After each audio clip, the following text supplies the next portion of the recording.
Hi, everybody. I'm Raymond, and I've got Claire here with me today. Welcome back to our ENiBLE Leadership Bytes, where we focus on everything leadership and also organizational development. In this episode, we will deep dive into asking more effective questions. So, Claire, let's start with you. When something goes wrong at work, at home, what's the first thing you try to do? Hmm. Honestly, I try to fix it as quickly as possible and to make sure everything goes back to status quo. And that's right. You're right. That's typically what humans do. We try to fix quickly, we try to respond quickly, we try to decide quickly, and we try to move on. And that's where the whole problem starts. Because in most workplaces, people focus heavily on answers. People focus heavily on wanting to move forward, move beyond what has happened. But the challenge is speed often comes at the expense of thinking and analyzing. Right. And I get that slowing down sometimes can come at a cost, and it also feels a little bit counterintuitive, especially in fast paced environments like work. Hmm. Now, you're right in terms of what you said and how you looked at it, but what we often see in organizations is this: people place a lot of emphasis on finding answers, all right? But far less are asking the right questions and helping their team members to think a little bit more deeply about the topic itself. And Hmm. in reality, the quality of our thinking is directly shaped by the quality of the questions that we're asking. So you're saying the type of questions that we ask l- directly show how we think. Precisely. The questions actually set the direction and often the boundaries of how we want to think. So, Claire, let's take this one step further and look at why this matters in real life, in practice. So, we're going to take a common scenario. Think about, the last time when something went wrong, right? It could be performance decline, it could be client feedback, it could be project delays, or even disputes between team members. The immediate instinct is to ask, how do we fix this quickly and move on? Right. And isn't that a reasonable and proactive response to have? Well, it does in simple situation. It appears efficient and it appears like it's action oriented. However, what is actually happening is it's considered as a very narrow mindset or a premature way of thinking towards coming up with a solution. Oh, could you dive deeper into why is that so? Sure. So if you look at our brain, right? If you look at our brain, the way that we come up with solutions, it's always tied in to the last incident that we were faced with. So when there is an action, there is a reaction towards finding a solution, right? So that's kind of like that silo mindset or the silo way of thinking towards a solution. So that means that we are assuming that we understand the issue already. Exactly. So there's a point of jumping to conclusion, right? So we move towards a solution made before we fully understand what is really happening. And it's worth asking, why does this happen so consistently? Yeah, but I think it's because most people don't intentionally want to avoid asking good questions. Well, yeah, and it's very human, right? To not put effort and time to thinking about your questions. And why do they do that? They do that because number one could be pressure, could be peer pressure, could be team pressure. In fast-paced environments, speed is rewarded more than depth. All right. The other one is also perception management, right? Asking too many questions can sometimes be seen as a lack of competence, right? You don't understand this topic. You're trying to learn the topic. And the third thing is habit, right? Many individuals and teams are simply conditioned to continue focusing on answers rather than exploration. And if you remember, I talked about the silo mentality, where it's a one-track way of thinking and asking questions. So you have something happens and you come up automatically with a question. When in actual fact, with deeper questions, you can consider going not just to the first thought, but you can consider going to the second thought and eventually to the third thought. Now, in the third thought, that's where you get more quality than in terms of quantity of questions. That is so true.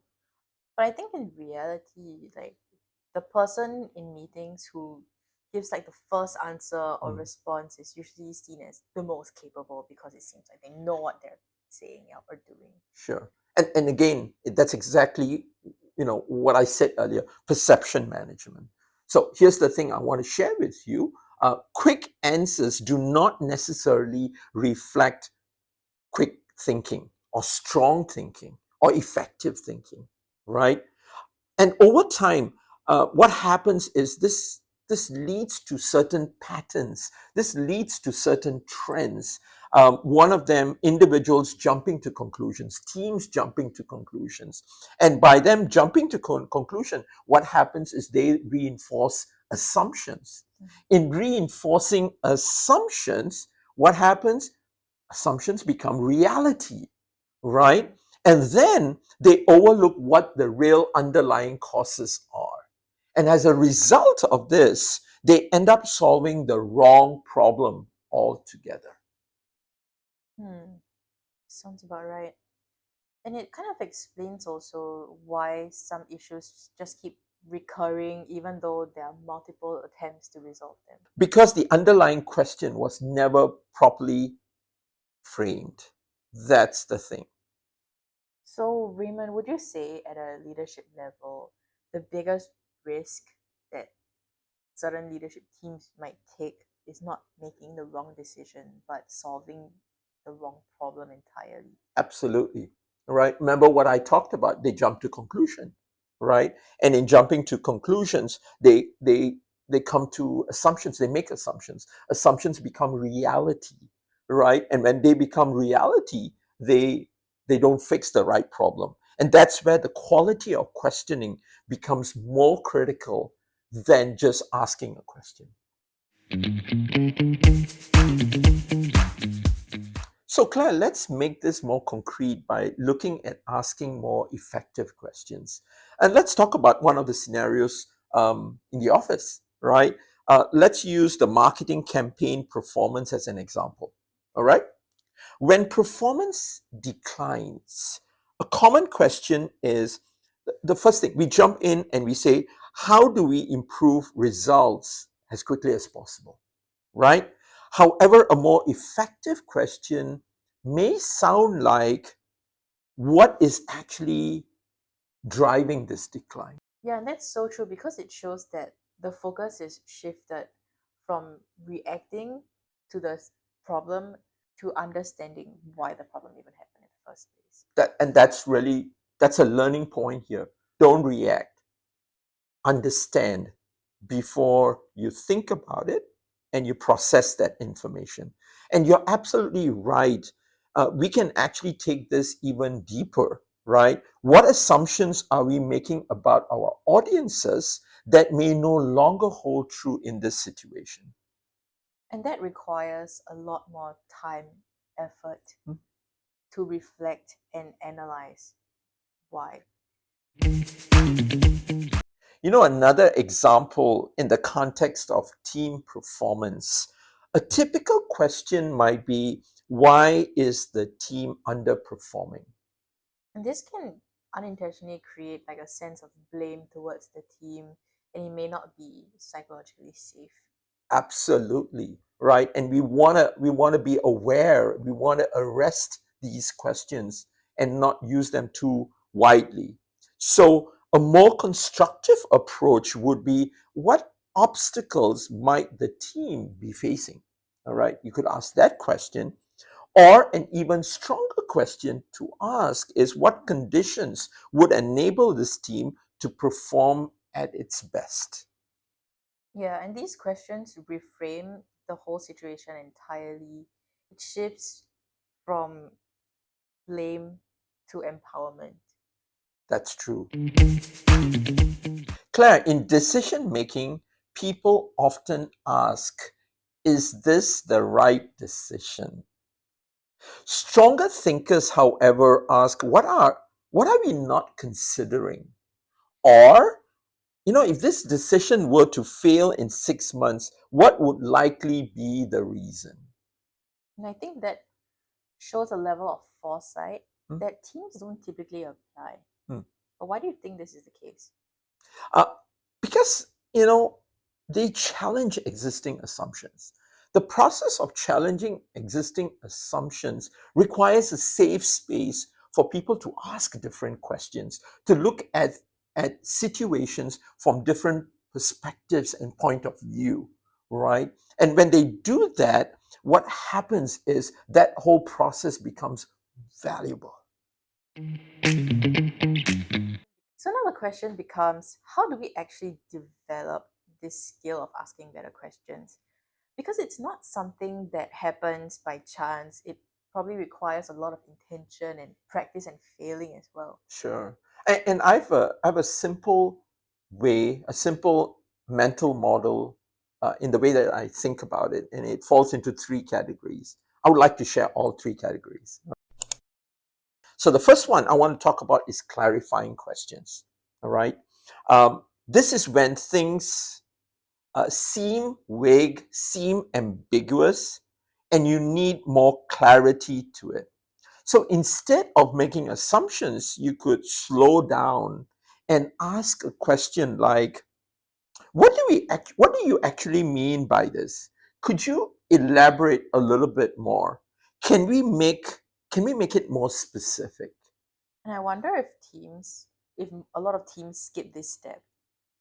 Teams do skip this step because they assume. There's a lot of assumptions that's happening, and when these assumptions happen, it could lead to misalignment at a later point in time. The second one I want to look at is expanding, right? Now, expanding questions are really powerful because it gets people to start thinking in a more wider perspective. So, this is where you intentionally widen your thinking and ask questions like, what other possibilities could you consider? Or what alternatives have we not explored yet? And this is particularly valuable maybe when teams reach agreement too quickly, Hmm. and that's when they're applying that problem solving mode. You know what? Quick consensus can sometimes indicate limited exploration. The third one I want to look at is challenging questions, right? Not everyone wants to be challenged. This is where real critical thinking happens. You're questioning assumptions. You're trying to validate data that was used in how people derived a certain decision. Mm. What are we assuming could be one classical question.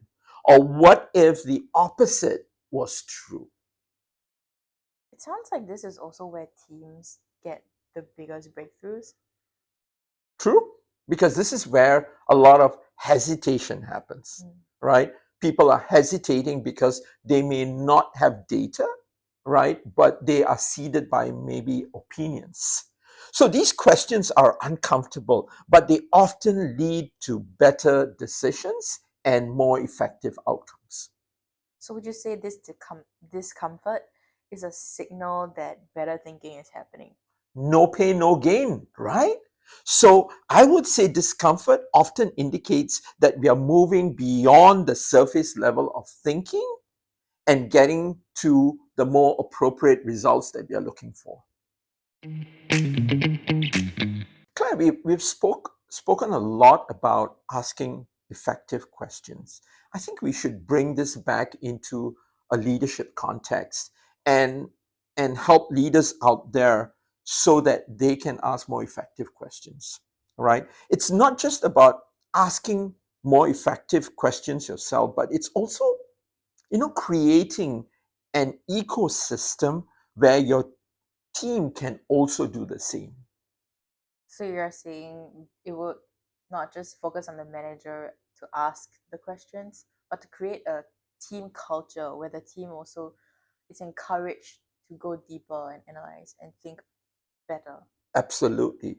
All right. The question is, or the case here is not just that the leaders ask effective questions, but they give their team members the permission to also reciprocate with effective questions, right? So simple shifts. Other simple shifts that leaders can explore is pausing before jumping to conclusion. All right.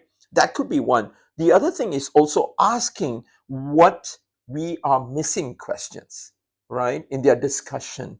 And the third thing is to encourage multiple perspectives from everybody, right? And what this can do is it can significantly improve the quality of decision making within the team.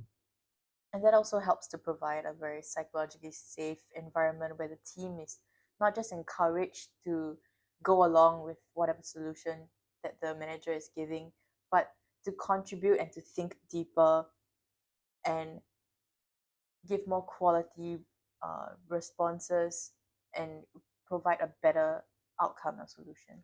I love the summary that you just gave. So you're right.